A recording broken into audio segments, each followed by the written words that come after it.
예, 반갑습니다. 오늘 골로새서 2장 같이 읽겠습니다.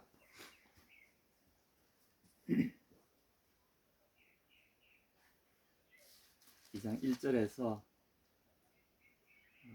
15절까지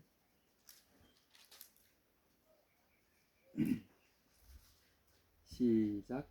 내가 너희와 라우디게아에 있는 자들과 물은 내 육신의 얼굴을 보지 못한 자들을 위하여 얼마나 힘쓰는지를 너희가 알기를 원하노니, 이는 그들로 마음의 위안을 받고 사랑 안에서 연합하여 확실한 이해의 모든 풍성함과 하나님의 비밀인 그리스도를 깨닫게 하려 함이니, 그 안에는 지어 지식의 모든 보화가 감추어져 있느니라.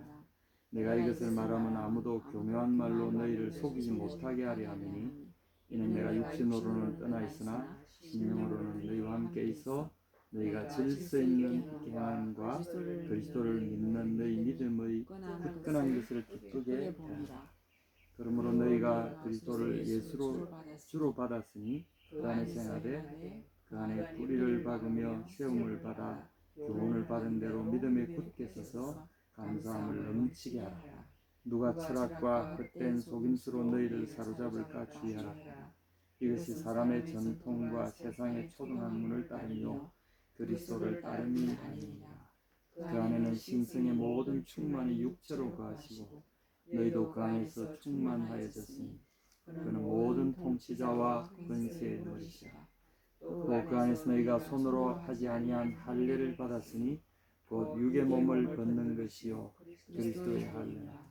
너희가 세례로 그리스도와 함께 장사되고 또 죽은 자들 가운데서 그를 일으키신 하나님의 역사를 믿음으로 말미암아 그 안에서 함께 일으키심을 받았느니라.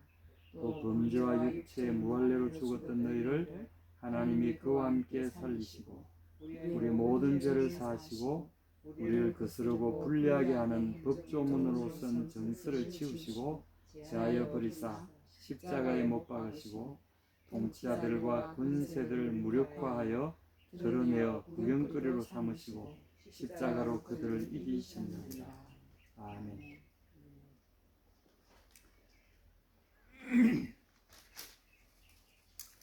저는 이제 이 성경을 읽을 때 우리 골로새서 같은 거는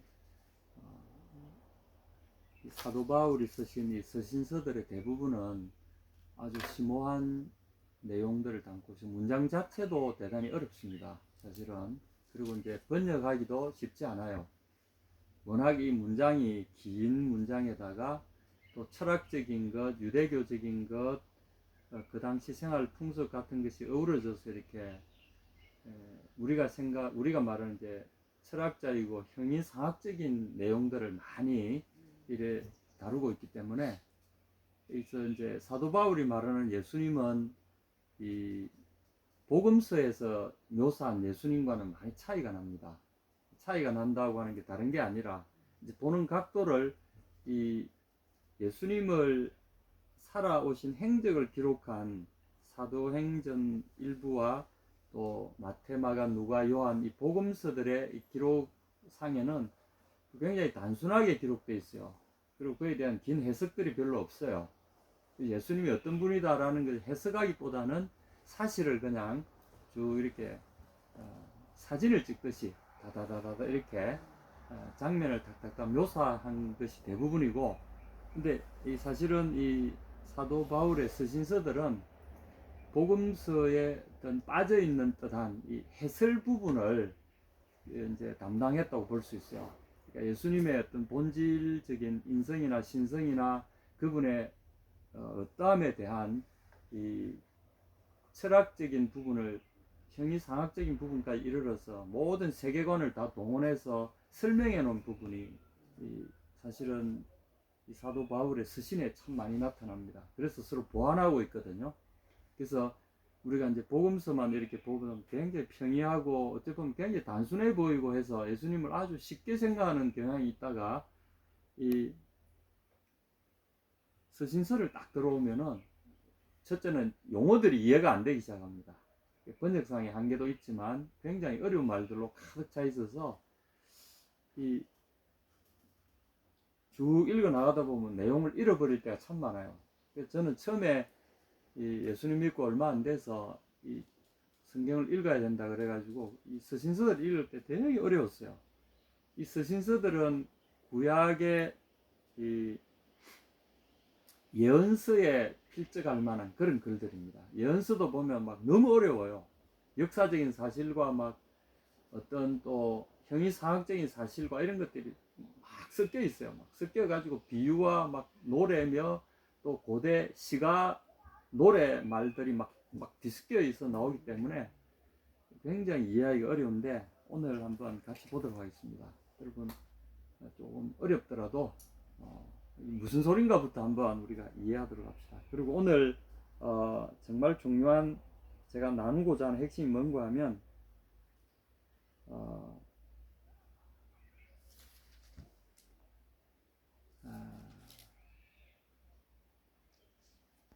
이 그리스도가 누구신가를 아는 것에 대한 이제 1절과 2절에 보면 내가 너희와 라우디게아에 있는 자들과 무릇 내 육신의 얼굴을 보지 못한 자들을 위하여. 이제 골로새라는 지방은 지금 터키 지방입니다. 터키 산악 지방인데 이 지역과 골로새는 뭐 가깝습니다. 골로새라는 지방하고 골로새, 라우디게아 이런 지역들은 사도 바울이 전도 여행 때 1차 전도 여행 때고 들렸던 지역이죠. 그래서 위치는 지금 지중해 제일 오른쪽에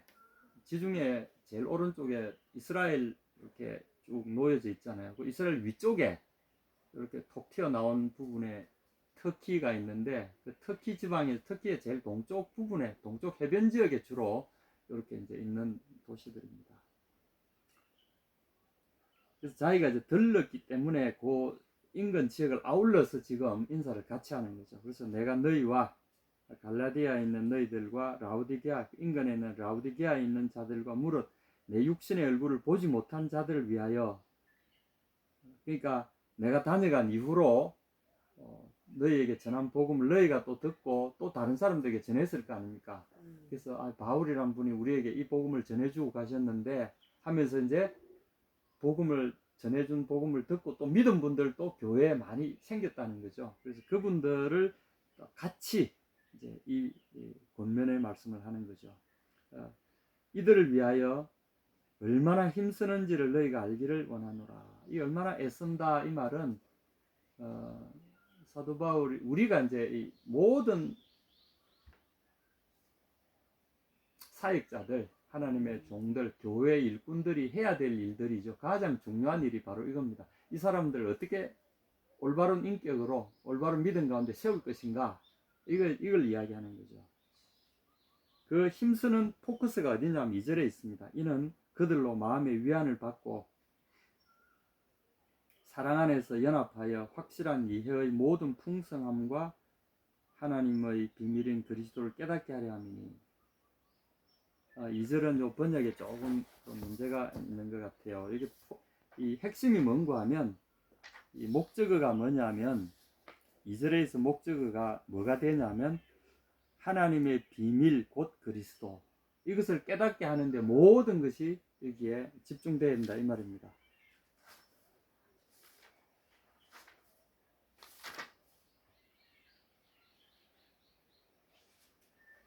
이거는 이제 이 번역은 이 개역 개정판보다 개역 한글 번역 이전 번역이 더 정확합니다. 요래 되어 있습니다. 이는 저희로 마음의 위안을 얻고 사랑 안에서 연합하여 원만한 이해의 모든 부요에 이르러서, 수단이죠. 이렇게 함으로써 하나님의 비밀인 그리스도를 깨닫게 하려 합니다. 그러니까 사도께서 애쓰고 힘써서 이 성도들에게 가르쳐주고 그들을 세우고자 하는 포커스가 뭐냐면 하나님의 비밀이신 그리스도를 아는 데 이르도록 하는 것, 이것이 포커스라는 거죠. 근데 우리 세 번역 보면은 좀 목적어가 두 개가 돼 있죠. 확실한 이해의 풍성함이라는 목적이 있고, 너희들이, 그리고 그 다음에 그리스도를 이제 하나님의 비밀인 그리스도를 깨닫는 것, 이 두 개가 목적어가 그게 아니라 앞에 목적어는 뒤에 목적을 위한 하나의 수단으로 분명히 되어 있어요. 원문에도 그게 분명합니다. 그래서 제일 중요한 것은 뭐냐면 그리스도를 아는 것. 모든 시대에 있어서 교회가 부흥하고 사람들이 위대한 인물들이 그리스도의 위대한 종들과 인물들이 막 우주품처럼 나오던 시대에 가장 중요한 건 뭐냐면 그리스도에 대한 지식이 풍성할 때 그랬습니다. 그때 교회가 부패를 뚫고 죽음에서부터 부활하듯이 교회들이 왕성하게 세상에 영향력을 행사했어요. 주로 고난의 시기에 그런 경우가 참 많았죠. 이제 대부분이 물질적으로 풍요롭고 막 이럴 때 되면 하나님 알기를 대부분 별로 그렇게 중시하지 않습니다. 사도께서 지금 이 자기의 전도 여행의 그 첫 번째 열매들을 향해서 그가 이 편지를 쓰면서 그들이 정말 알기를 원하는 것, 내가 거기 가서 전하고 또 지금도 너희가 그 안에 서기를 원하는 게 뭐냐? 그리스도를 아는 것이다. 근데 그리스도는 누구냐 하면 하나님의 비밀이라는 거죠. 미스테리온. 투 미스테리온 투 데우. 하나님의 비밀. 이 미스테리. 이 그리스 말 미스테리온이라는 말에서 나왔어요. 하나님의 미스테리라는 거예요. 이 미스테리는 그 미스테리를 만드신 분이 밝히지 않으면 아무도 알 수 없는 거예요. 그래서 이제 이 계시라는 말을 씁니다. 계시는 그 어떤 사실을 어떤 그 미스테리의 주인이신 그분이 그 미스테리를 열어 젖히는 것을 계시라고 그래요. 기독교 진리의 핵심은 뭐냐면 하나님의 안에 있는 그 어떤 것을 말해요. 그런데 그것은 하나님만 알고 계시죠. 사람이 연구하거나 관찰하거나 해서 알 수 없는 것입니다. 그렇기 때문에 그분이 열어서 우리에게 보여주지 않으시면 알 수 없다는 거죠. 이것은 뭐냐면 차원의 문제를 우리가 이해를 해야 됩니다. 하나님과 우리는 다른 차원의 존재들이죠. 우리는 차원의 제한을 받고 있고 하나님은 차원을 통할하시는 분이죠. 그러니까 그분이 차원의 이 문을 열어 젖히지 아니하시면 우리는 그 새로운 차원의 지식을 알 수 없는 거죠. 사실 이 성경은 우리보다 고차원의 세계를 이야기하고 있어요. 그래서 이제 우리가 말하는 계시, 하나님의 계시, 뭐 일반 계시, 특별 계시 뭐 이래서 왔는데 저는 뭐 그런 신학적 용어를 별로 좋아하지는 않습니다. 뭐 자연이나 뭐 해와 달을 보면서 우주를 보면서 위대하신 창조자를 거기 우리에게 이야기해주고 있다. 이거 일반 계시다. 누구나 봐도 알 수 있는 그런 것이다. 그 다음에 예수 그리스도와 어떤 성경 이 자체 이런 것은 이제 특별 계시다. 뭐 이렇게 구분을 하기도 합니다만은 정말 중요한 것은 그런 게 아니고 어떻게 하든지 간에 바로 이 말씀대로 예수 그리스도 그분을 아는 겁니다. 그분을 인간적으로 알고 또 그분의 인간적인 면모 안에 숨겨지는 그분의 신성과 그분의 부활을 통해서 드러난 실제적인 그분의 실체에 대해서 우리가 이해하는 것, 그리고 그에 대한 올바른 태도를 갖는 것, 올바른 관계를 형성하는 것, 그를 통하여 올바른 세계관과 올바른 이해를 통해서 우리가 그분과 어떤 관계를 가져가는가, 이제 여기에 관심이 집중되어야 된다는 거죠. 모든 교회의 부패나 잘못된 이런 것들은 우리 개인도 그렇습니다. 이런 것이 어디서 시작되냐면 예수 그리스도 알지 못할 때. 왜냐하면 세상은 가만히 있지 않습니다. 3절에 보면 그 안에는 지혜와 지식의 모든 보화가 감추어 있다. 이 본문을 그대로 해석하자면 이렇습니다.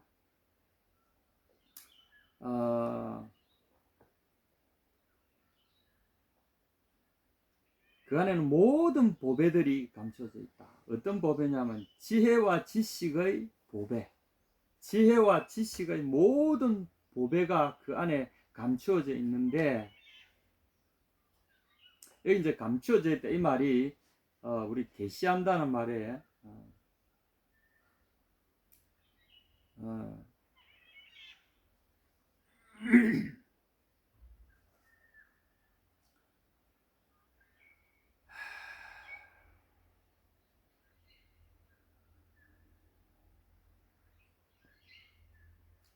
하나님께서 이거를 곳간에다가, 보통 이제 보물들은 아무데나 두지 않잖아요. 보물들은 특별한 장소, 외인들이 손을 타지 못하는 일반인들이 접근할 수 없는 곳에 안전하게 보관하기 위해서 특별한 장소를 선택합니다. 그걸 이제 테사우루스라고 그래요. 보물 창고.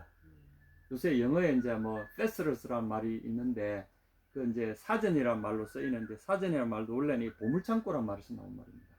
그러니까 그 속에 보물 창고는 일반인들이 손을 타지 못하도 진귀한 가치 있는 것들을 따로 모아서 덮어두는 곳이죠. 그러니까 이게 이제 비밀을 감추는 곳, 보배로운 것을 비밀하게 보관하는 곳, 이런 의미를 갖고 있는 거죠. 여기에 바로 감추었다 이 말은 이제 보아라는 말과 같은 맥락을 같이 합니다. 그래서 보아는 원래 감추어두는 것이다. 감추어야 제대로 보존이 된다. 이런 의미를 갖고 있는 거죠. 그래서 이 하나님의 보물창고가 뭐냐 하면 예수 그리스도를 이야기합니다. 3절 그 안에는 이렇게 했잖아요. 예수님 안에 이 보화들이 있으니까 감추어져 있으니까 예수님은 뭡니까? 보물창고라는 거죠. 하나님이 보물창고 자체를 연약함 가운데 인간의 연약한 육체 가운데 예수 그리스도를 보내셔서 육체를 입은 채로 보내셔서 사람들이 알아보지 못하도록 그렇게 놓으신 거죠. 근데 예수님 안에는 보면 지혜와 지식의 모든 보화가 예수님 안에 숨겨져 있다. 그 다음에 9절 보십시오. 예수님 안에 보면 그 안에는 신성의 모든 충만이 육체로 거하시고 그분의 육체 안에 그분의 영이 거하시잖아요. 그 안에 예수님의 그 영 안에 육체 안에 계신 그 영 안에는 뭐냐면 신성의 모든 충만이 거기 있었다. 이게 하나님의 보물창고입니다. 우리도 우리의 연약한 육신 안에 우리의 영이 들어있잖아요. 영이 거하듯이 예수님 안에, 이건 단적으로 말하면 예수 그리스도는 하나님이시다. 하나님의 완벽한 하나님이시다. 이런 뜻입니다. 그리고 10절 보십시오. 또 더 놀랍습니다. 너희도 그 안에서 똑같이 신성의 모든 충만으로 너희도 충만해졌다. 예수 그리스도 안에서 너희 영이 예수 그리스도의 영과 하나가 되는 순간에 그분 안에 들어가는 순간에 그분의 충만함이 너희를 덮어서 너희도 그 충만 안에 거하게 됐다. 이런 뜻입니다.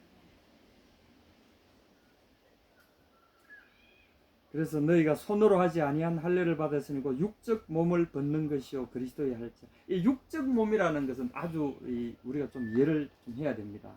이걸 이제 손마토스 테스 사르코스 이 이제 육적 몸, 이게 이제 철학적인 우리가 좀 이해를 해야 되는 부분입니다. 이 육체를 뜻하는 그리스 말은 두 가지 종류가 있습니다. 하나는 손마토스라는 말이 한 몸을 이야기할 때 손마. 그 다음에 보이는 몸을 이야기할 때 손마입니다. 그리고 그 보이는 몸의 성질들, 이걸 이야기할 때는 사르코스라고 해요. 원래 사르코스란 말은 살덩이, 영어로 말 플래시 뭐 이런 걸 의미하는데 육체의 속성을 사르코스라 그러고요. 육체의 어떤 하드웨어적인 외적으로 보이는 육체의 어떠함 이런 것들은 그냥 몸이라는 말로 손마토스라고 합니다. 손마와 사르크스 이 두 가지 말인데 여기 보면은 육적 몸이라고 할 때는 사르크스의 손마 이렇게 표현되고 있습니다. 손마토스 테스 사르코스, 사르코스의 손마. 다시 말하면 육적인 성격을 지닌 몸. 이 사르코스라는 육적이라고 표현한 이 말은 영적이라는 말과 대조할 때 쓰는 말이에요. 이제 좀 이해가 되시죠? 그래서 우리가 영적이다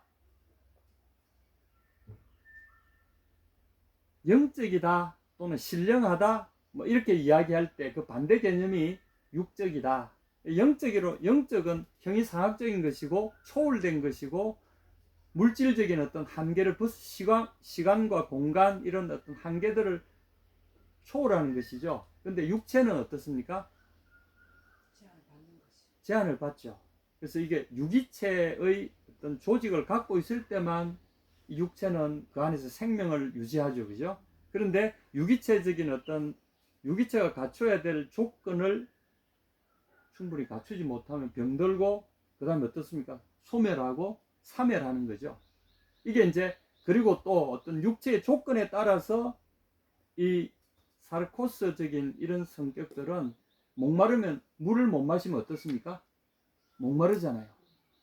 그리고 먹지 못하면 배고프고, 이런 성격에서 더 발전해서 이제 내 속에 이런 부분까지도 우리는 사르코스라 그럽니다. 뭐냐면 물을 나눠 먹어야 되잖아요. 같이 목이 마른데, 그럼 나눠 먹으면 좋은데, 가만히 이제 생각하면 육적인 이제 생각 이렇게 했을 때는 뭐냐면 내 육체만 생각하는 그런 어떤 이거 나눠 마시면 내 먹을 것이 줄어드는데, 요런 이제 생각들, 요 나눠주면 내 먹을 것이 없어지는데, 처음에는 조금 나눠주다가 나중에는 내가 배부르고 목마르지 않은데도 나눠주지 않는 거죠. 이건 나중에 내가 먹을 거야. 그리고 그러니까 사람들이 자기한테 이렇게 이거 얻어먹으러 굽신굽신 하잖아요. 이게 권력이구나. 그러니까 더 많은 것을 재놓고 사람들을 영향력을 부리는 수단으로, 이런 어떤 사고방식의 일련의 발전 단계가 이게 이제 죄악된 우리의 모습이라는 거죠. 이게 이제 사르코스가 곧 육체적이다, 육적이다 이렇게 이야기했을 때, 육체의 지배하에서 형성된 우리의 모든 사고방식과 나의 인격적인 이 체계 자체, 이걸 육적인 생각 이렇게 부르는 거죠. 다시 말해서 영적이지 않은 몸을 기반으로 한 사고 체계의 모든 것을 이렇게 육체적이다 이렇게 부르고 있어요.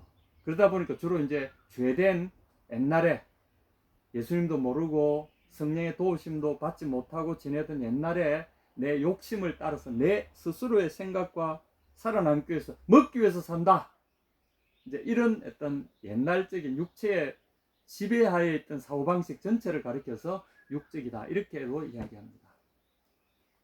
그래서 여기서 말하는, 성경에서 말하는 육적이라는 말이 나오면 거의 다 성령의, 그래서 육체는 뭘 거스린다고요? 육체의 소욕은 뭘 거스린다고요? 성령을 거스리고, 성령의 소욕은 육체를 거스린다 이렇게 나오잖아요. 이게 다 그런 이야기입니다. 그래서 육체가 나쁜 것이 아니라 손마라는 존재는 그야말로 순수한 하나님이 지으신 아름다운 것 자체입니다.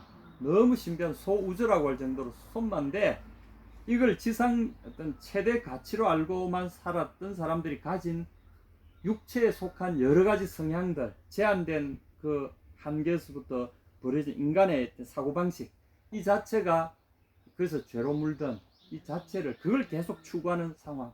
그러다 보니까 심지어는 뭐 어떤 탐닉하게 되고 뭐에 이렇게 그거죠, 놓을 줄 모르는 대부분의 사람들이 살아가는 방식이 바로 이런 솜마토스를, 아주 사르코스적인 방식을, 그래서 이걸 사르키코스라고 그럽니다. 그리스 말로 사르키코스. 그 다음에 이제 이거 성령에 의해서 살아가는 그 푸뉴마토스, 푸뉴마 영이잖아요. 그래서 영적인 사람 이러면은 이런 차원을 떠나서 한 차원 넘어가서 그걸 이제 푸뉴마토스, 그 반대말을 이제 이게 사르키코스 이렇게 이야기합니다. 그래서 우리 번역할 때는 영적인 것, 육적인 것, 영적인 사람, 육적인 사람, 뭐 이렇게 이야기합니다. 앞으로 이런 육체 또는 육적 이런 말이 나오면 요거는 그런 성향을 가리키는구나 하고 이해하시면 됩니다. 그래서 여기서 이야기할 때는 육적 몸이다 이 말은 이런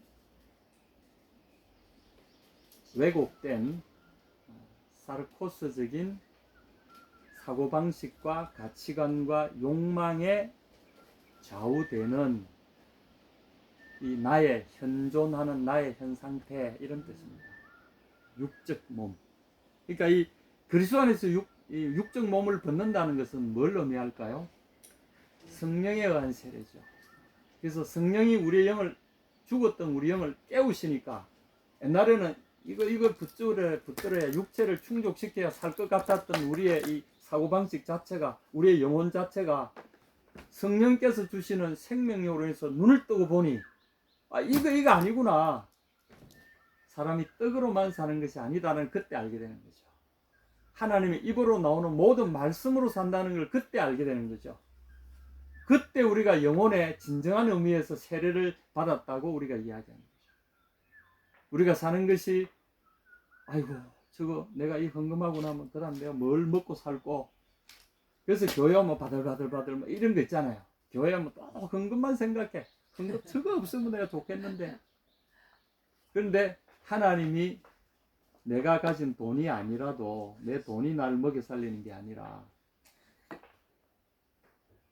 재놓은 그 무엇이 있어서 그것이 나를 먹여 살리는, 내 직장이 나를 먹여 살리고 내 사업장이 나를 먹여, 그게 아니라 하나님 그분이 나를 먹여 살린다는 사실을 알게 되면 하나님 앞에 다 내어놓더라도 자유로운 거죠. 그러니까 세상 사람들은 뭐의 종이 되는 겁니까? 돈이 결국은 무엇을 먹을까, 무엇을 입을까, 그걸 해결해주는 수단이기 때문에 돈의 지배를 받고 살아가게 돼. 그래서 만몬과 하나님을 겸하여 섬길 수 없다. 이 말은 이 두 가지 사고방식이 존재하는 거죠.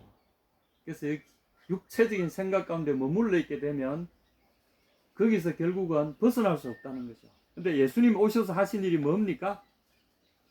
12절입니다. 너희가 세례로 그리스도와 함께 장사한 바 되고, 그리스도와 함께, 그리스도 육체가 죽을 때 너희도 그 위에서 그리스도 안에 믿음으로써 그리스도와 함께 영적인 의미로 동참했다는 거죠. 너희 육체적인 사고방식, 육체가 아니면 살 수 없다, 육체만 사는 것이 전부다라고 생각했던 그 사고방식이나 깨달음 자체가 거기에서 함께 없어졌다는 거죠. 죽어버렸다는 거죠. 그러고 나서 죽은 자들 가운데서 그를 일으키신 하나님의 역사를 믿음으로 말미암아 그 안에서 함께 일으키심을 받았는데, 아, 이제 새롭게 사는 방법이 있구나, 새 차원의 삶이 있구나라고 이제 알게 됐다는 거죠.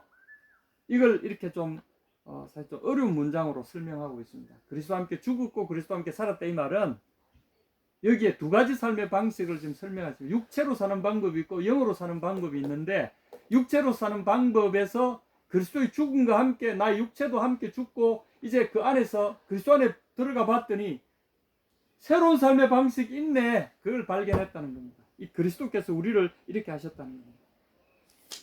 13절 똑같은 말씀입니다. 또 너희의 범죄와 육체의 무할례로 죽었던 너희를, 이 이제 사르키코스적인 삶이죠. 육체가 살아야 모든 이것이 전부다라고 생각했던 그 꾀죄죄한 삶의 방식이 이미 이것은 하나님 보시기에 죽어 있는 거죠. 지금 죽거나 며칠 있다가 죽거나 10년 지내 20년 100년 뒤에 죽거나 우리는 죽어요. 육체는 죽어요. 그래서 이미 하나님 보시기에 죽었다라고 말씀하시는 겁니다. 살아있는 사람을 지칭할 때도 죽은 자들로 저희 죽은 자를 장사하게 하고 너는 나를 쫓아라 이러셨잖아요. 그 하나님 보시기에 그런 삶은 죽은 거예요. 세상에 온갖 부귀영화와 권세와 이걸 다 누린다 할지라도 하나님의 생명에 연결되어 있지 않다면 그들은 이미 죽어 있는 겁니다. 언젠가는 죽을 것이기 때문에, 육체는 영원하지 못하기 때문에 죽은 겁니다. 이 죽었던 우리를 하나님이 그와 함께 살리셨다. 어떻게 살리셨냐? 그의 영 안에서, 그의 영이 우리 영에 들어오게 하심으로써, 우리가 그 영 안에 들어가게 함으로써 너희가 내 안에, 내가 너희 안에 예수님과 만나서 그분 안에 하나가 되는 순간에 아 하고 우리는 손을 내려놓기 시작합니다. 아, 이게 아니구나, 새로운 삶의 차원이 있구나, 새로운 삶이 있구나. 그런데 그분이 그렇게 우리를 영 안에서 하신 일이 그뿐만이 아니라는 거죠. 바로 14절에 우리를 거스리고 우리를 대적하는 의문의 선 정서를 도발하시고, 의문이라는 말은 이 규례라는 겁니다. 케이로그라폰, 손으로 쓴 토이스, 도그마, 신, 도그마는 율법입니다. 율법, 어떤 법령입니다. 손으로 쓴, 그러니까 의문의 선 정서, 이 좀 설명하기가 좀 어렵죠, 그죠? 14절 우리 세 번째가 뭐라고 했습니까? 법조문으로 쓴 정서를 지으시고, 뭐 좀 애를 썼는데, 이 도그마는 이 교리입니다, 교리. 그리고 법조문이고 법령입니다. 다시 말해, 이러이러한 사람은 죽는다, 이게 이제 법조문이죠. 그러니까 너는 분명히 죽는다, 우리 사형 선고를 내린 그 법조문입니다. 손으로 쓴 법조문, 이런 뜻입니다. 이것 때문에 우리가 죽어야 될 근거죠. 이것은 사실은 이 법조문은 육체가 그냥 소멸한다는 정도가 아니고, 육체의 지배하에서 사는 영혼은 영원히 죽는다라고 적혀 있다는 거죠. 이 무서운 겁니다. 그냥 단순히 율법은 우리에게 어떤 저주를 이야기하는, 죄를 지은 자는 죽는다, 이게 아니에요. 육체적인 삶을 살던 사람, 하나님의 영과 떨어져서 육체적인 삶과 삶으로 육체적인 생각과 가치관 속에 사는 사람은 모두 다 영원한 죽음에 처해진다. 이런 법조문입니다. 무시무시한 거예요. 아무도 대응할 수 없고, 이것 때문에 죽음이 우리에게 왕노릇하는 거죠. 죽음이 육체의 죽음을 붙잡고 우리를 영원히 죽는 것처럼 막 휘두르는 거죠. 그 세상의 권세자들은 사탄은 이걸 이용하는 거예요. 육체를 죽임으로써 모든 것이 끝나는 줄 생각하고 있다는 거죠. 그런데 예수님의 부활은 뭘 이야기합니까? 육체의 죽임은 아주 간단한 죽음, 그것은 하나의 과정에 불과하다는 거죠. 예수님이 그러셨잖아요. 몸은 죽여도 영혼은 절대 건드릴 수 없는 그 자를 두려워하지 마라. 사탄은 우리 몸을 죽이는 권세를 가지고 우리를 몸의 죽음으로 우리를 공포로 몰아가고 지배해 갔지만, 예수님의 부활을 통해서 우리에게 보여주신 명백한 사실은 몸은 죽여도 영혼은 능히 죽이지 못하는 자를 겁내지 마라. 허상을 주님이 공포하셨어요. 죽음은요 아무것도 아닙니다. 지금 우리가 알고 있는 이 죽음은 아무것도 아닌, 진정한 죽음은 뭐냐면 영혼의 죽음입니다. 하나님과 영원히 분리되어서 영원한 형벌 속에 들어가는 죽음은, 우리 보통 이렇게 육체가 탁 끝나버리니까 아무 감정도 못 느끼고 그럼 무로 돌아간다 이렇게 착각하는데 절대 그렇지 않습니다. 육체는 원래 그렇게 되어 있습니다. 흙으로 와서는 흙으로 돌아갈 뿐입니다. 그러나 그 속에 깃든 영혼은요, 영혼이 받는 형벌은 끝이 없어요. 그리고 그 영혼의 생명의 본체를 드러낸 것이 바로 부활의 그 생명의 본체입니다. 그래서 나중에 우리 육신도 어떻게 됩니까? 죽음하고는 아무 상관없는 영적인 몸으로 부활하게 됩니다. 이것이 부활의 실체입니다. 그래서 예수님의 부활이 우리에게 증명해 주신 게 뭐냐? 새로운 생명의 세계가 분명히 있다는 거죠. 지금 우리가 이렇게 연약해서, 연약한 가운데 갇혀있는 연약한 육체 속에 깃들어 있지만, 그러나 예수님 오시는 그 순간에 우리는 어떻게 됩니까? 그분의 부활한 것처럼 주께서 호령과 천사장의 소리와 하나님의 나팔로 친히 하늘로 쫓아 강림하시리니 그리스도 안에서 죽은 자들이 먼저 일어나고 그 위에 우리 살아남은 자도 저희와 함께 구름 속으로 끌어올려서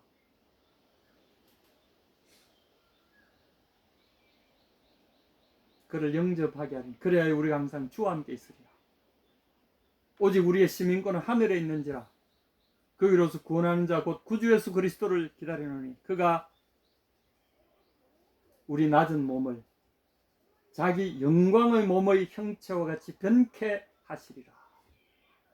우리를 구름 속으로 끌어올려, 이 말씀 속에 어떤 의미가 있냐면 우리 낮은 몸을 자기 영광의 몸의 형체와 같이 변케 하셔서 우리를 구름 속으로 공중으로 끌어올려.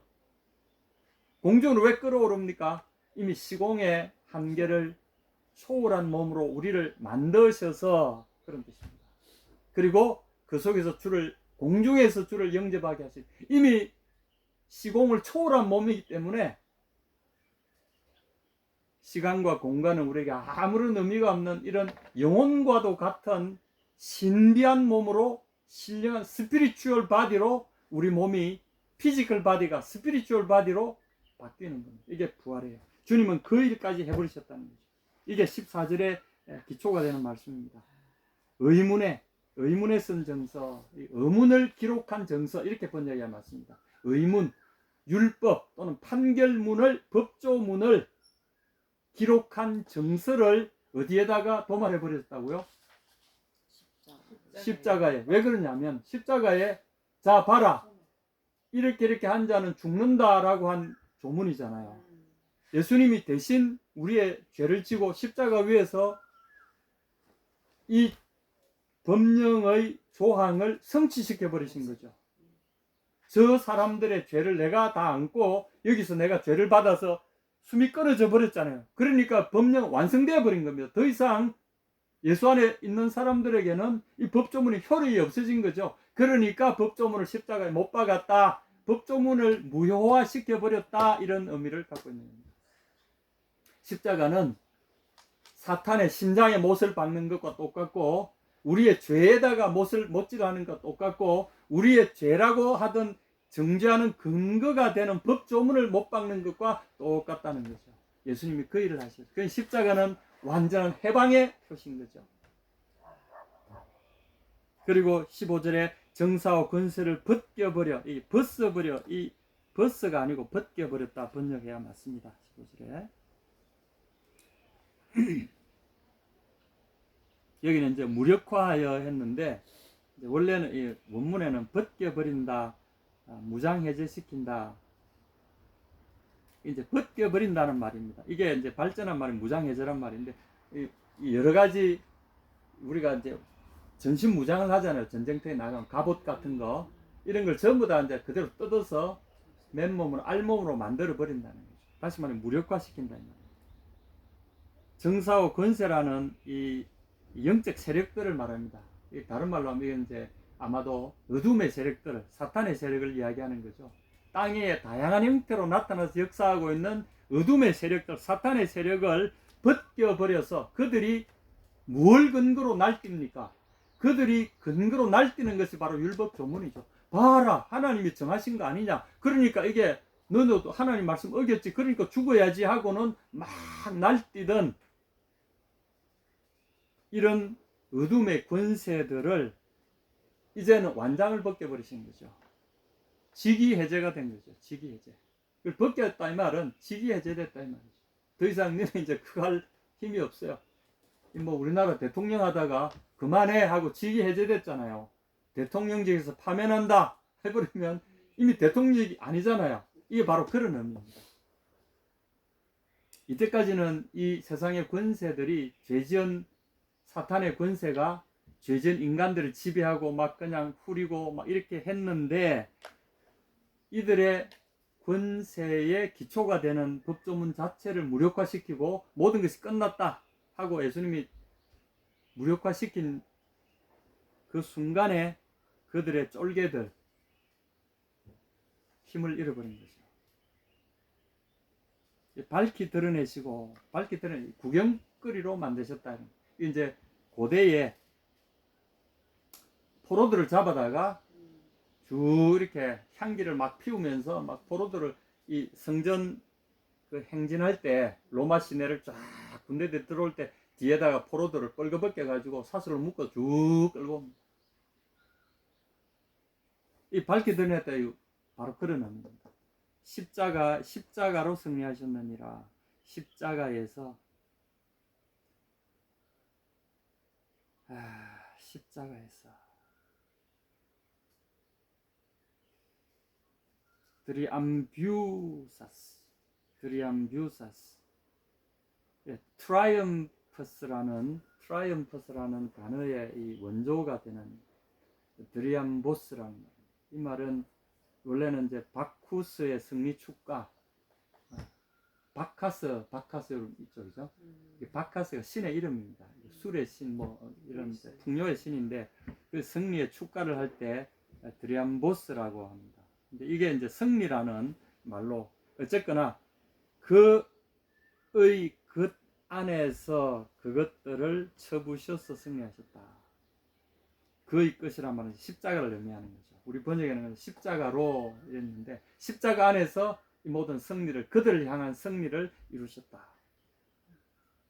이미 다 끝났다는 거죠. 그리스도 안에서 우리의 이런 것이 끝났는데 이제 16절 이런 뒤에 보면은 사람들이 우리를 이제 속이는 것. 8절에 보면 누가 철학과 헛된 속임수로 너희를 노락할까 주의하라. 이것이 사람 유전과 세상의 초당함을 좇으며 그리스도를 좇음이 아니다. 그리스도 그분을 집중하면은, 방금 제가 설명드린 이 사실에 집중하면은, 그리스도 그분 안에만 집중하면 모든 것이 분명해지고 우리가 설 수 있어요. 근데 이제 세상이 계속 사탄이, 힘을 잃은 사탄이 설 수 있는 것 단 하나 남아있는 게 뭐냐면 힘이 없는 대신에 그 교활함은 남아있어요. 그래서 하는 게 속임수를 갖다 대는 겁니다. 이게 이제 16절부터 쭉 나오는 겁니다. 16, 17, 18절 쭉 보면은 이제 막 먹고 마시는 것, 절기나 월삭이나 안식일, 이 기존의 유대교 의식들입니다. 그래서 지금도 유대교의 의식을 가지고 토요일이 안식일에 너희는 왜 자꾸 주일을 일요일을 안식일로 이렇게 하느냐, 뭐 그 엉터리 아니냐 하고는 또 유대교적인 뭘 이래 또 해야지, 뭐 유대교에서 하라고 한 게 많은데 너희들 왜 안 하느냐, 뭐 이런 식으로 이제 막 사람들 꼭 넘어가는 사람 많아요. 그러니까 이 예수님 당시에 사도 바울께서 복음 전할 당시에 얼마나 이런 게 많았겠어요. 일반인들이, 대부분의 유대인들이 아직도 예수님에 대해서 잘 모르고 있고 십자가의 의미를 잘 모르고 있을 그때에 유대인들에게는 기존에 있던 그 자기네 관습과 전통 얼마나 찬란합니까? 수천 년을 이어서 내려오던, 아브라함 때부터 내려오는 그 아름다운, 또 다윗과 솔로몬의 그 영광을 이어받은 자기들의 이 놀라운 것에서 벗어나려고 하지 않는 거죠. 근데 예수님을 전하려고 할 지금보다 훨씬 어려웠다고 봅니다. 그러나 예수님의 부활의 실체가 그들 속에 있었기 때문에 이 사실을 그들이 그때부터 전하기 시작했던 거죠. 여기 보면은 먹고 마시는 것, 절기, 월삭이라는 뭐 월초에 지내는 제사 제도를 이야기합니다. 월초에는 항상 큰 제사가 있었어요. 어떤 절기, 매월 초에 드리는 제사, 그 다음에 매주일 돌아오는 안식일, 뭐 이런 제도, 형식 이런 거잖아. 유대계의 의식들입니다. 이거 안 하면은 구원을 못 받았다, 뭐 이런 식으로 같은 크리스찬 안에도 이런 사람들이 있었다는 거죠. 여전히 할례를 받아야 되고 유대계 율법을 준수해야 된다, 이런 사람들이 많았다는 거죠. 이것들은 장래일의 그림자이나 몸은 그리스도의 것이다. 자, 이 말은 좀 어렵긴 한데, 이런 어떤 유대계 의식들은 앞으로 주님의 나라에서 완성될 하나의 표본이고 그림자처럼 우리에게 보여주는 예식에 불과하다. 실체는 지금 그리스도의 십자가 안에서 부활을 통해서 우리에게 완성된 이 모든 것들을 그들이 그냥 어렴풋이 가르치고 있는 그림자에 불과했고, 그리스도 안에서 이게 완성이 이미 됐다. 그런데도 너희들은 이것을 부인하고 그리스도 안에 있는 십자가의 의미를 부인하고 계속 옛날로 돌아가려고 하느냐, 이 말이죠. 또 어떤 사람들은 보면 일부러 의도적으로 겸손함과 천사 숭배함을 막 이런 걸 이제 예배에 도입하기 시작하는, 천사 숭배함은 두 가지로 해석할 수 있습니다. 하나는 천사 숭배함이라는 것이 이제 새로운 그 천사들처럼 하나님을 경배하는, 우리는 이런 태도를 가져야 된다, 뭐 이런 게 하나 있고, 이교도적인 이런 여러 가지 사상들을 막 동원한 거죠. 예배 드릴 때 이래 해야 된다, 천사처럼, 또는 천사 그 자체를 또 숭배하는, 뭐 이런 두 가지로 해석을 합니다만, 어쨌거나 신비주의죠. 이거는 막 어떤 신비적인 것들을 보고 막 환상을 보고, 이런 요새 말하면은 은사주의 같은 거. 굉장히 그 당시도 이게 영향을 많이 끼쳤어요. 어느 시절이나 종교하면은 신비주의적인 것들을 강조합니다. 그리고 신비적인 것들을 경험하면 사람들에게 어떤 논리들을 초월하게 만들어 버립니다.